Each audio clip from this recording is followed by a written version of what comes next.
Si tu galères à obtenir un oui d'un client, cette vidéo elle est pour toi. Tu passes des appels, tu présentes ton offre, t'envoies ta proposition et d'un coup c'est le silence total. C'est exactement ce qui m'arrivait et du coup dans cette vidéo, je vais te présenter une méthode pour te permettre d'augmenter drastiquement tes oui. C'est structuré, simple et ça marche. Alors c'est parti. La première chose à faire, ça va être de recentrer ton attention. Donc au lieu de penser qu'à toi et à ton intérêt d'obtenir le oui, il faut que tu te poses la question, est-ce que je comprends ce que la personne en face de moi veut ou ce qu'elle va obtenir si elle me donne un oui.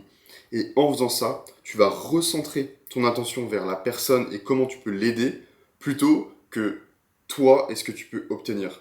Et grâce à ça, déjà, tu vas obtenir beaucoup plus de oui. Lors du premier échange avec la personne que tu as en face de toi et qui va peut-être te donner un oui, il faut surtout que tu fasses pas comme 99% des gens. Arrête de parler de toi, de dire ce que tu as fait, qui tu es, quelle est ton entreprise, à quel point t'es merveilleux, t'es le meilleur, etc. Ne parle pas de toi, ressens ton attention absolument sur la personne qui est en face de toi. Et au lieu de lui poser des questions directes, pose-lui des questions ouvertes et laisse-la parler. Demande, est-ce que vous avez déjà essayé de solutionner ce problème-là? Comment tu penses que ce problème pourrait être solutionné? Et à chaque fois que tu obtiens une réponse, rebondis en posant une question sur cette réponse pour creuser encore et encore afin que tu puisses obtenir la raison même de l'appel et quel est le problème de fond. Et une fois que tu as identifié ce problème-là, il va falloir que tu fasses un deuxième entretien. Et dans ce deuxième entretien, tu ne vas toujours pas parler de toi, tu vas te concentrer sur les solutions qui pourraient résoudre le problème de la personne en face de toi, de ton prospect. Et si jamais tu as trouvé les bonnes solutions, que tu les as présentées à ton prospect et que après tu as prouvé que tu es du coup la meilleure personne pour réussir à résoudre ces problèmes-là parce que tu as identifié correctement les solutions, le client va te payer exclusivement pour l'implémentation. Ça va te paraître logique. Tu as trouvé, tu as vraiment compris quels sont les problèmes et tu les as reformulés. Ensuite, tu as trouvé quelles sont les solutions pour résoudre ce problème-là et ton prospect en face a compris quelles sont les solutions. Ensuite, ça paraît logique que ce soit toi qui sois payé pour résoudre ces problèmes. Donc une fois que tu as reformulé les problèmes, présenté les solutions et prouvé que tu es la bonne personne qui a les compétences pour résoudre ces problèmes parce que justement tu as présenté les solutions, là, il va falloir que tu prouves que tu es la meilleure personne pour réussir à implémenter cette solution parce que tu peux être en concurrence avec d'autres personnes sans le savoir. Et pour ça, il va falloir par exemple que tu t'appuies sur des témoignages clients, des résultats passés. Et là, il va falloir que tu prouves que soit tu as déjà fait ça pour quelqu'un d'autre et du coup tu sais comment faire, soit tu ne l'as pas fait, mais tu as fait des choses qui sont similaires pour d'autres personnes et donc ça paraît logique que tu arrives à solutionner ce problème-là également.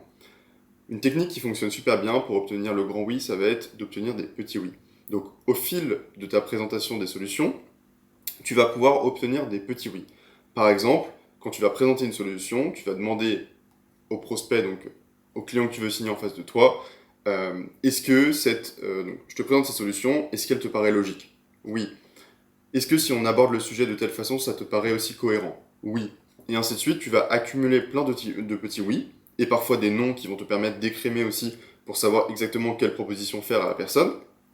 Et en fait, l'accumulation de ces petits oui va aider au fait qu'à la fin de toute ta présentation et au moment de ta proposition, tu puisses dire à la personne, bon alors qu'est-ce qu'on fait? Est-ce que on travaille ensemble? Est-ce que on réalise ce projet? Est-ce que ça te paraît cohérent qu'on avance plus loin dans la proposition? Et là, tu vas obtenir ton grand oui. Si jamais, malgré tout ça, tu galères encore à avoir ton oui, alors tu peux peut-être ajouter de l'urgence. Attention, il ne faut pas ajouter de fausse urgence, ça se sent directement et ça ne fonctionne pas. Mais par contre, si c'est le cas, tu peux avancer à la personne qui est en face de toi. Si jamais, par exemple, tu as envoyé ta proposition et que les jours passent et que soit tu n'as plus trop de nouvelles ou que justement tu as des nouvelles mais que la personne elle est hésitante, que tu sens qu'il y a quelque chose qui coince, à un moment déjà, demande-lui ouvertement qu'est-ce qui coince et elle va sûrement te dire. Et si jamais elle hésite parce qu'elle n'est pas sûre d'aller vers la solution ou pas, mais qu'elle sait que c'est toi la bonne personne, tu peux ajouter un peu d'urgence et dire par exemple, eh bien ce tarif est valable jusqu'à telle date. Ou tu peux dire, si tu as réellement par exemple de la demande, j'ai d'autres clients en attente, est-ce qu'on fait ce projet-là? Parce que sinon, bah, moi je dois me concentrer sur d'autres projets que j'ai. Et voilà, il faut surtout pas amener de la fausse urgence, parce que ça se sent et ça va ruiner ta vente. Par contre, tu peux ajouter de la vraie urgence si jamais c'est le cas et ça peut te permettre de réussir à obtenir un oui plus rapidement. Le dernier conseil, ça va être de ne pas avoir peur de conclure. Faut pas que tu aies peur de conclure. Il y a plein de personnes qui, au moment de la conclusion, d'un coup, paniquent et vont se dire voilà, comment je peux aborder le sujet et en fait, ils vont tourner autour du pot. Sauf que à faire ça, en fait, tu ne conclus pas et tu vas par exemple faire des erreurs où tu vas poser une question à ton prospect du type donc est-ce que ça t'intéresse? En fait, si la personne elle vient de passer une demi-heure ou une heure avec toi, en fait, évidemment que ça l'intéresse, sinon elle serait pas en face de toi. Dans ces cas-là, demande plutôt est-ce que tu veux qu'on avance sur ce projet-là? Tu lui demandes de façon directe, simple, claire, tu lui ouvres la porte, et après, c'est à la personne de la franchir et de te dire oui ou non. Si tu appliques ce que je viens de te présenter aujourd'hui, je te garantis que tu vas augmenter ton nombre de oui.